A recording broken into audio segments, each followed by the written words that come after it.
Olá, saudações, sejam bem-vindas, sejam bem-vindos. Vamos falar então nessa série, né, literatura narrativas, com um gênero que não tem uma voz narrativa, que é o quê? O teatro. O teatro, né, que é esse teatron, né, que vem do grego, né, que é onde se vê, onde você pode ser visto, né, aquelas grandes anfiteatros, aquelas conchas, né, acústicas, que até hoje tem teatro na Grécia, e fala dos dramas, a peça dramática, drama, ação, né, ação em grego. Então, vamos falar, então, começando na Grécia Antiga, o teatro, drama grego, né, as comédias, as tragédias e comédias, né? Você sabe que é a diferença de tragédia e comédia, né, gente? A tragédia é geralmente com os deuses, geralmente com os nobres, e sempre são coisas assim trágicas, né? Tudo acaba mal. E igual o Hamlet, né? Tudo acaba mal. E as comédias geralmente com o povão e passa na mesma época e pegadinhas e cômicas, né? Dia a dia e tal. Então essas diferenças básicas mesmo do teatro grego. E por que não tem voz narrativa no teatro? A voz narrativa não tem, né? Não tem o narrador, mas você tem o enredo, você tem o roteiro, ou seja, está acontecendo ali. Tem as personagens que estão em diálogo, né? As personagens estão em diálogo, então você sabe que elas estão conversando entre elas, e aí você sabe o que está acontecendo, né? Não tem uma voz, né? Falando assim, o fulano falou com o ciclano. Não, você tem a voz direto. Fulano falou, pá, tá lá, né? Então você já tem um diálogo, vai mover esse enredo, né? A voz narrativa, no máximo, é uma rubrica que você coloca ali em cima, né? Falando, é de dia, de noite, né? Ele entrou, ele saiu, né? Tem mais pessoas na sala, tem, né? É uma forma de encenação. Então, assim como a poesia, o teatro também era uma coisa para ser encenada, uma coisa coletiva, né? Muitas vezes teatro usa a poesia, né? Igual as obras do Shakespeare também. As obras francesas também usam a poesia. Então, a poesia e o teatro estão muito unidos, né? Não tinha um romance, o conto, você lê assim, não tinha, né? Geralmente essas obras, a poesia e o teatro eram em praça pública, né, era em coletivo, então não tinha essa ideia de leitura silenciosa. Vou para a biblioteca ler, né, não tinha essa ideia. Todas essas artes, né, a música e a poesia podem ser integradas no teatro, igual o cinema hoje, né, o cinema tem tudo, né, no cinema você tem animação, você tem som, você tem imagem, tem tudo, né. Então, a ópera também, né? A ópera que é música, é encenação, é poesia, tudo. Então, são essas artes coletivas que tem uma equipe, né? Ou seja, o cara escreve, mas tem uma equipe.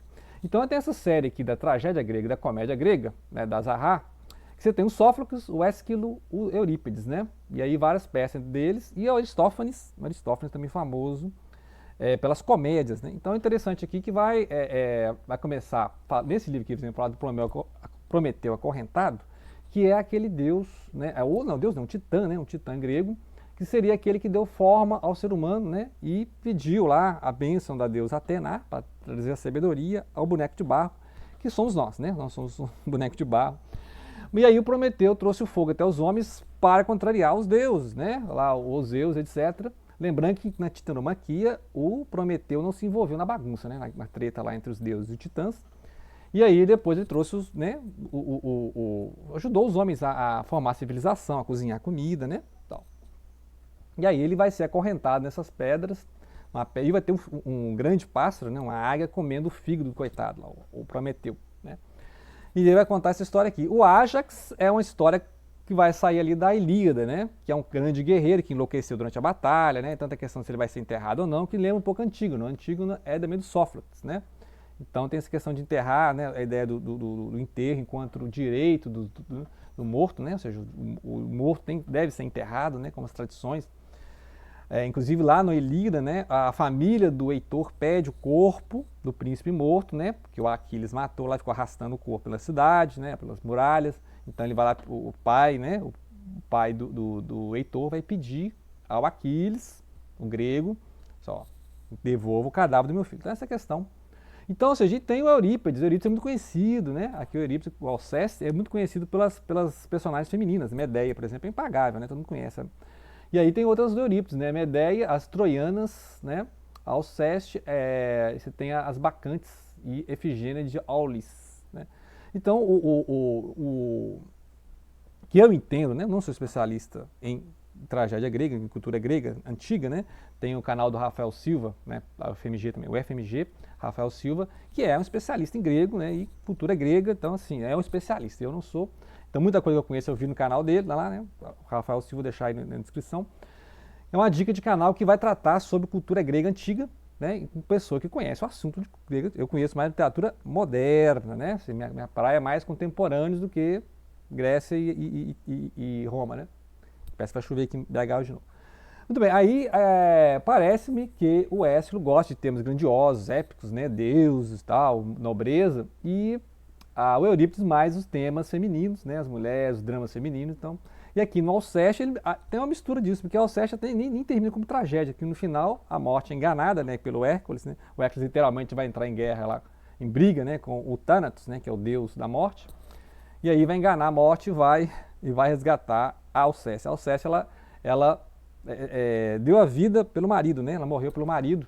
Então o marido falou assim, ó, né, por graça de Apolo, que se disfarçou de um servo, né, e foi agraciado lá, foi bem tratado pelo rei. E aí ele fala assim, ó, então você, né, se você, quando você for morrer, outra pessoa pode morrer em seu lugar. E a esposa se oferece, né? Por isso aí no final, é um final feliz, né? Então esse é o Alceste. E tem outras versões aqui, né, em outras traduções, desses mesmos, né? Ó, Prometeu acorrentado. Tem aqui o Édipo, né, do Sófocles, famoso também, do complexo de Édipo, né? Vai chover mesmo. Complexo de Édipo. Também está aqui a comédia falando do Aristófanes, né? O Pluto. Essa ideia de Deus disfarçar de mendigo para testar as pessoas, interessante, né? Sempre tem isso. Pluto ou Deus chamado dinheiro. É que o Deus do dinheiro disfarça de pobre, né, de mendigo, para testar a generosidade das pessoas, né? Então é muito engraçado. Cidadãos honestos, né? Aí como é que é cidadãos honestos com Deus do dinheiro lá dele, ali, disfarçado de mendigo, né? Então ajude o mendigo porque pode ser um Deus do dinheiro disfarçado, né? Então fica aí a dica, né? E vamos então falar então de mais teatro. Claro, tem uns teatros clássicos, né? O teatro do Shakespeare, né? Todo mundo conhece o teatro do Shakespeare. Aqui nós temos duas traduções do Otelo, né? Do Moro de Veneza, tem o Iago, né? O pessoal gosta mais do Iago do que do Otelo. E tem o Hamlet, né? Tem o King Lear, né? O Rei Lear. Depois no século XVII tem a França, né? A França que tem os grandes poetas e grandes dramaturgos da época, que tem o Molière, né? Molière do Tartuffe, que é o Jean-Baptiste Molière, do Tartuffe, do Don Juan. Mas antes dele teve o Pierre Corneille, né? Pierre Corneille, que é do Leucide, né? E também tem uma versão da Medeia. Você tem o João Racina, que vai traduzir o Banquete do Platão, e ele tem a Fedra Efigênia Andrômaca, as peças, né? Opus magna dele, assim. Então a gente esquece dessa fase do século XVII, que é a época ali do Richelieu, né, que aconteceu o drama do Dumas lá, os Três Mosqueteiros, né? Os Três Mosqueteiros foram escritos no século XIX, mas falam no século XVII, né? Então a gente confunde as coisas, né? E aí depois, então, veio o teatro do século XIX para o século XX, que é o Ibsen, né? Que o Ibsen é o inimigo do povo, né? Tem outras peças do Ibsen, né? Peer Gynt, né? Acho que é Peer Gynt também. E tem o Pigmaleão, que é do Shaw, né? Bernard Shaw, que é o cara que vai ensinar uma florista, né, a ser uma dama de sociedade e vai se apaixonar por ela. Assim como o Pigmaleão, né, que é uma peça.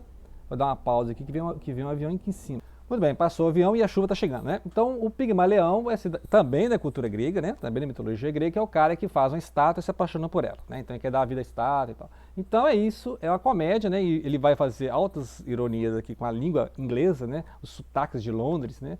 Os sotaques que tem em Londres, mostrando que uma florista comum vai ser transformada numa dama, uma dama da sociedade, né? Pela educação. A educação faz a pessoa, né? Vamos então para o Brasil. Então o Brasil, né, clássico na dramaturgia brasileira é o Nelson Rodrigues, né? Tem essa coleção aqui do Nelson Rodrigues, dica de leitura, né? Peças psicológicas, peças míticas, tragédias cariocas. Então tem aqui Mulher Sem Pecado, Vestido de Noiva, tem Álbum de Família, né? Senhora dos Afogados, Boca de Ouro, Beijo no Asfalto, Otto Lara Rezende ou A Bonitinha Mas Ordinária, né? Otto Lara Rezende os quatro cavaleiros do Íntimo Apocalipse, né? Do Fernando Sabino, o Hélio Pellegrino, o Otto Lara Rezende e o Paulo Mendes Campos. Né? Então aqui o Nelson Rodrigues Impagável também, né? Todo mundo conhece, falam mal, mas tem que ler, né? O cara, a direita, né? Só olha de direita, mas tem que, né? Vamos ler, não importa a opção política da pessoa, não importa. Separar a obra e autor, né? Mas ele é muito irônico, né? As críticas que ele faz à sociedade é mostrando a hipocrisia, a vida como ela é. Eu gosto do Nelson Rodrigues por isso, a vida como ela é, né? E também tem aqui do Nordeste o Ariano Suassuna, né? O Auto da Compadecida, que vai fazer um estilo meio cordel, né? Mostrando a religiosidade popular, né? A questão da Maria, que é, né? da religião católica, né? Tem essa questão. O Auto da Compadecida vai sempre essa ideia da a Nossa Senhora para os brasileiros, né? A Nossa Senhora de Aparecida, etc. Então, É interessante que a linguagem que vai usar é a linguagem bem nordestina, a linguagem bem brasileira, bem cordel mesmo, né? E esse teatro, teatro cordel, né? Assim como tem lá o Vida e Morte, o Morte e Vida Severina, que é uma poesia narrativa, que é teatro também. Você pode fazer um teatro perfeitamente. Aqui você tem, então, a fala do cordel, as formas de expressão do cordel em forma de teatro. Né? Então, a Oda Compadecida que é clássica, em vários filmes, tem minissérie, tem, né? Assim, tem que ler, né? Oda Compadecida tem que ler. Que mais? Ah, sim, nós temos então aqui também o Dias Gomes, que é conhecido pelas novelas, né? Inclusive tem essa edição aqui comemorativa do Bem Amado, né? O Roque Santeiro e tal. E aí o Dias Gomes é conhecido por pagador de promessas, né? O cara que tem que pagar a promessa de todo jeito, Zé do Burro, né? Zé do Burro. E o Santo Inquérito que ele volta lá no século XVIII, a época das Inquisições, né? Então a mulher que é queimada, tipo a Joana d'Arc, né? A mulher queimada na fogueira da Inquisição, né? Então é essa questão que ele faz aqui, mostrando, né? A Branca Dias, né? Branca Dias, que ela é a cristã nova, né? Que são esses descendentes são judeus que foram obrigados a se converter ao catolicismo, né? Então vai mostrar as fogueiras da Inquisição, né? O Santo Inquérito, né? Tribunal de Santo Ofício, lá no século XVIII. O pagador de promessa, mesmo questão religiosa, né? Seu burro, né? Um homem simples de sua fé no cumprimento da sua penosa promessa. O padre e seus rígidos princípios, né? Então a questão da a fé tem intermediário, ou seja, a igreja, né? Ou você a fé diretamente com Deus, né? Então a fé é a partir do que a igreja propõe que seja a fé, né? E aqui o bem amado é a ideia da demagogia, né? O político que faz, né? Tudo por os políticos messiânicos, né? São os políticos messiânicos da vez. O bem amado é impagável pelos personagens, né? Pelo prefeito que quer inaugurar o cemitério a todo custo, né? Então, me lembra muito lá do incidente Antares, né? Tem a ver, assim, né? O incidente, eu não me lembro, não sei porquê, né? Me lembra o bem amado, me lembra o incidente Antares me lembra o amado, né? Não sei porquê. Então fica a dica, né? Para quem gosta de cordel, para quem gosta de João Cabral de Melo Neto, né? Mesma vibe, né? Fica aqui a Oda Compadecida. Para quem gosta da vida como ela é, tem o Nelson Rodrigues, né? Essa aqui é uma coleção, são 4 volumes. Aqui nós temos esses 2. Não deixar de ler, obviamente, os clássicos, né? Os clássicos aqui, né? Século XX, o Ibsen e tal. O Otelo, Hamlet, né? O Macbeth, né? O Rei Lear, né? Muito livro, né? Muito livro aqui, pilha de livro, só de teatro, arte dramática. E claro, vai ler os gregos, né? Então tem as traduções dos gregos aqui, né? Dos Sófocles, Ésquilo e Eurípides, né? E essa coleção aqui são 9 volumes, né? São 9 volumes, são 6 volumes de tragédia e 3 volumes de comédia, né? Dá pra ver aqui que é muita coisa, né? Então fica a dica para conhecer esse estilo que não tem voz narrativa, mas é uma narrativa, né? Ou seja, você tem um enredo, você tem acontecendo um fato dramático ou cômico, e ele tem personagens, né, que falam com você, que você ouve os personagens conversando, é o diálogo das personagens, né? Não é um narrador falando a linguagem da personagem, por isso que é um discurso direto, você já fala. E depois você tem, então, um espaço onde está acontecendo, né? Tem ali uma arena, mas o espaço é um império, um local, né? O tempo é o tempo dos deuses, é o tempo antigo, é o tempo de Homero, é o tempo da Ilíada, né? É o tempo que da própria ocorrência, né? É o tempo atual da peça, né? Então você tem todos esses elementos da narrativa, exceto a voz narrativa, ou seja, você não tem o narrador, né? Mas é uma forma o teatro é uma forma de gênero dramático, né? Gênero dramático, tragédia e comédia, e que não tem voz narrativa, mas tem os elementos da narrativa do mesmo jeito, né? Você tem o enredo, você tem os personagens, você tem tempo, você tem espaço, ok? Então fica a dica, né? Não deixar de a gente conhecer os clássicos gregos, né? Os clássicos latinos. E vamos no próximo falar de contos, mini-contos, novelas, né? E depois o início do romance enquanto prosa, né? Que é isso, uns 3 vídeos aí falando de romance, ok?